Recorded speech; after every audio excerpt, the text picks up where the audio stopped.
ആ ത്രില്ലർ അടിപൊളിയായിരുന്നു. നൈസായിട്ട്. നല്ല മൂവിയാണ്.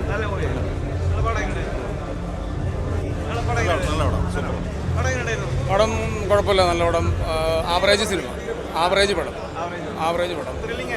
ത്രില്ലിങ്. സെക്കൻഡ് ഹാഫൊക്കെ അടിപൊളിയായിട്ടുണ്ട്. ഫസ്റ്റ് ഹാഫ് കുറച്ച് ലാഗ് ഫീൽ ചെയ്യുന്നുണ്ട്. കാരണം അത് കഥ എന്താണെന്നുള്ള തന്നെ ഒരു ഇൻവെസ്റ്റിഗേഷൻ പടമാണല്ലോ. അപ്പോൾ അതിൻ്റെ ഒരു വലിച്ചിലുണ്ട്. കാരണം ആ കഥയിലേക്ക് എത്തിപ്പെടാൻ വേണ്ടിയിട്ടുള്ള പല ശ്രമങ്ങൾ വരുന്നുണ്ട്. സെക്കൻഡ് ഹാഫ് അടിപൊളിയായിട്ടുണ്ട്. ത്രില്ലിംഗ് ആയിട്ടുള്ള കുറച്ച് സീൻസൊക്കെ കാണിക്കുന്നുണ്ട്. സിനിമ സംബന്ധമായിട്ടുള്ള കഥയാണ്, അല്ല ഒരു മതത്തിനെ ഒന്നും ബേസ് ചെയ്തിട്ടുള്ള ഒരു കഥയല്ല. സിനിമ ആർട്ടിസ്റ്റുകളുടെ ഒരു കഥയാണ്. അപ്പോൾ അതുപോലെ തന്നെ നമ്മുടെ മമ്മൂക്ക അത് കാണിക്കുന്നുണ്ട്. AI സാങ്കേതിക വിദ്യയിൽ മമ്മൂക്കയെ കാണിക്കുന്നുണ്ട്. ഇൻട്രസ്റ്റിംഗ് ആയിട്ടുണ്ട്. സെക്കൻഡ് ഹാഫ് അടിപൊളിയാണ്. ആസിഫ് അലി സൂപ്പറാണ്. അഭിനയം ഞാൻ പറഞ്ഞില്ല, അഭിനയം നമുക്ക് ആവറേജ് ആണ്.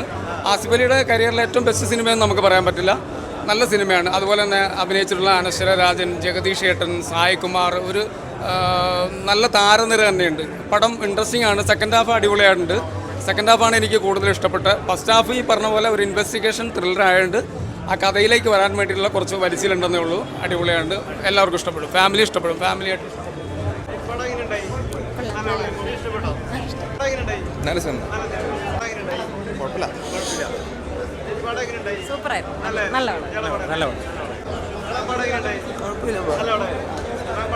Nice story.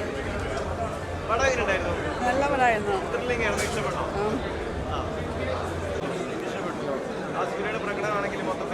Asif Ali first half ചെറിയൊരു ലാഗ് അനുഭവപ്പെട്ടു. പിന്നെ സെക്കൻഡ് ഹാഫ് അടിപൊളിയായിരുന്നു. നമ്മൾ ത്രില്ലിംഗ് ആയിരുന്നു. നമ്മൾ സർപ്രൈസായിട്ട് സെക്കൻഡ് ഹാഫിൽ സർപ്രൈസായിട്ട് ഒരു എലമെൻ്റ് ഉണ്ട്. അപ്പോൾ പിന്നെ നല്ല ഫീൽ. പിന്നെ ഇഷ്ടപ്പെടാതിരിക്കുന്ന എങ്ങനെ നല്ലതിനെ കണ്ട ഇഷ്ടപ്പെടണമല്ലോ. വളരെ മിതമായ അഭിനയം, വളരെ മിതമായിട്ട് അഭിനയിക്കുന്നു. ഷാർപ്പുമാണ് ഒക്കെയാണ് കണ്ടത്. അപ്പം ഇത്രയും പേരുടെ കൂടെ cinema first day first show ഇരുന്ന് കാണുന്നത് വേറൊരു എക്സ്പീരിയൻസ് ആണ്. സോ ഹാപ്പിയാണ്. ഒരുപാട് സിനിമ ഫ്ലാഷ് ബാക്കിലായിട്ട് വരുന്ന നല്ല എക്സ്പീരിയൻസ് ആണ്. നല്ല എനിക്ക് ഇഷ്ടമാണ് പേഴ്സണലി. എനിക്കൊരു ഡീസൻറ്റ് വാച്ചായിട്ട് തോന്നി പടം. ഒരു ഇൻവെസ്റ്റിഗേഷൻ, ഒരു സസ്പെൻസ് ത്രില്ലറായിട്ട് സമീപിച്ച് കഴിഞ്ഞാൽ പടം നമ്മൾ ആവറേജ് ആയിട്ട് തോന്നുള്ളൂ. പക്ഷെ ഒരു ചെറിയൊരു പടം, ഒരു അത്യാവശ്യം ത്രില്ലിംഗ് ഒക്കെ ഉള്ള ഒരു നല്ലൊരു പടം ആയിട്ട് സമീപിച്ചാൽ പടം ഇഷ്ടപ്പെടും. വലിയ സംഭവങ്ങളൊന്നുമില്ല പടത്തിൽ. ചെറിയൊരു ക്രൈം നടന്നു, അപ്പോൾ ക്രൈമിലേക്ക് ആ ഇൻവെസ്റ്റിഗേഷൻ ടീം എത്തിപ്പെടുന്ന ഒരു രീതിയെല്ലാമാണ് കാണിക്കുന്നത്. പിന്നെ കൂടുതലും ഈ സിനിമ കേന്ദ്രീകരിച്ച് കാണിക്കുന്നത് അനശ്വര ചെയ്ത കഥാപാത്രത്തെയാണ്. അപ്പോൾ ഒരുപാട് ഫ്ലാഷ് ബാക്ക് സീൻസ് എല്ലാം വരുന്നുണ്ട് പടത്തിൽ. അപ്പോൾ നമുക്കൊരു വലിയ സംഭവങ്ങളൊന്നും പ്രതീക്ഷിക്കാതെ, ഒരു മറ്റേ സീരിയൽ കില്ലിംഗ് അല്ലെങ്കിൽ ഒരു സസ്പെൻസ് ത്രില്ലർ അതൊന്നും പ്രതീക്ഷിക്കാതെ ചെറിയൊരു പടമായിട്ട് സമീപിച്ചാൽ ഇഷ്ടപ്പെടും പടം എല്ലാവർക്കും. അതെല്ലാം വളരെ ഗംഭീരമായിരുന്നു. AI നന്നായിട്ട് യൂസ് ചെയ്തിട്ടുണ്ട് പടത്തിൽ. പിന്നെ അതുപോലെ തന്നെ സെറ്റും എല്ലാം, പിന്നെ ഒരുപാട് സിനിമാ താരങ്ങൾ വന്നിട്ടുണ്ട് സിനിമയിൽ. എല്ലാം സൂപ്പറായിട്ട് ചെയ്തിട്ടുണ്ട്. നമുക്ക് ആ ഒരു പഴയ കാലഘട്ടം നന്നായിട്ട് ഫീൽ ആവും പടത്തിൽ. അതെല്ലാം ടെക്നിക്കൽ സൈഡെല്ലാം ഓക്കെ ആയിരുന്നു, സൂപ്പറായിരുന്നു. നല്ലൊരു സിനിമയായിട്ടാണ് തോന്നിയത്. അങ്ങനെ ഭയങ്കര ഫാസ്റ്റ് പേസിൽ പോകുന്നൊരു സിനിമയല്ല, കുറച്ച് സ്ലോ പേസിൽ പോകുന്നൊരു സിനിമയാണ്. പക്ഷേ നല്ല രീതിയിൽ അത് സ്റ്റോറി പറഞ്ഞു പോയിട്ടുണ്ട്. തിരക്കഥ നല്ല രീതിയിൽ തന്നെ എനിക്ക് അനുഭവപ്പെട്ടു. മൊത്തത്തിൽ നല്ലൊരു സിനിമയാണ്. പക്ഷേ ഒരു ത്രില്ലർ പടമായിട്ട് നമ്മളെ സമീപിക്കേണ്ട ഒരു ഇൻവെസ്റ്റിഗേറ്റീവ് ഡ്രാമയായിട്ടാണ് ഞാനതിനെ കാണുന്നത്. നല്ല രീതിയിൽ തന്നെ ഇഷ്ടപ്പെട്ടു. അത് അങ്ങേയറ്റം എന്തോരം നീതി പുലർത്താൻ പറ്റുമോ അത്രയും നീതി പുലർത്തി തന്നെ ചെയ്തിട്ടുണ്ട്. ഇപ്പോൾ ഭരതൻ സാറിൻ്റെ പോലും കാണിക്കുന്നുണ്ട്. മമ്മൂട്ടിയുടെ റെഫറൻസ് വരുന്നുണ്ട്. കാതോട് കാതോരം സിനിമയുടെ ബാക്ക് ഡ്രോപ്പിലാണ് കഥ പറയുന്നത്. അപ്പോൾ അതെല്ലാം നല്ല ഭയങ്കര ഡീറ്റെയിലായിട്ട് നല്ല രീതിയിൽ തന്നെ മേക്ക് ചെയ്ത് വെച്ചിട്ടുണ്ട്.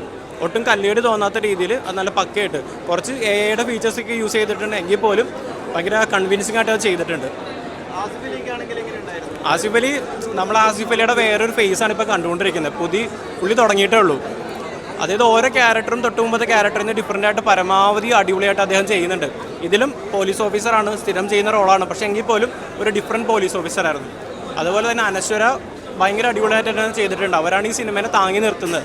അവരുടെ ക്യാരക്ടറിൽ കൂടെയാണ് ഈ സിനിമ പോകുന്നത്. അവർ നല്ല അടിപൊളിയായിട്ട് ചെയ്തിട്ടുണ്ട്. മൊത്തത്തിൽ എക്സ്പീരിയൻസ് ആണ്. പക്ഷേ നമ്മൾ ഇതിൻ്റെ സിനിമയുടെ പേസിങ് മാത്രം ഒന്ന് മുൻകൂട്ടി കണ്ടിട്ട് വന്നാൽ മതി. അതായത് ഇല്ല, പക്ഷേ അത് സ്റ്റോറി പറയുന്ന രീതി നല്ല കൺവിൻസിംഗ് ആയിട്ട് എനിക്ക് തോന്നി. അപ്പോൾ നമ്മുടെ ഒരു മെമ്മറീസോ അങ്ങനെ ഇൻവെസ്റ്റിഗേഷൻ, അഞ്ചാം പാതിര അങ്ങനത്തെ ഒരു ഭയങ്കര ഫാസ്റ്റ് പേസിൽ പോകുന്നൊരു ത്രില്ലർ പ്രതീക്ഷ പോരുത്. അപ്പോൾ കുറച്ച് പയ്യെ പോകുന്ന, കുറച്ച് സമാധാനത്തിൽ പോകുന്നൊരു ത്രില്ലറായിട്ട് കാണാൻ എനിക്ക് കുഴപ്പമില്ല.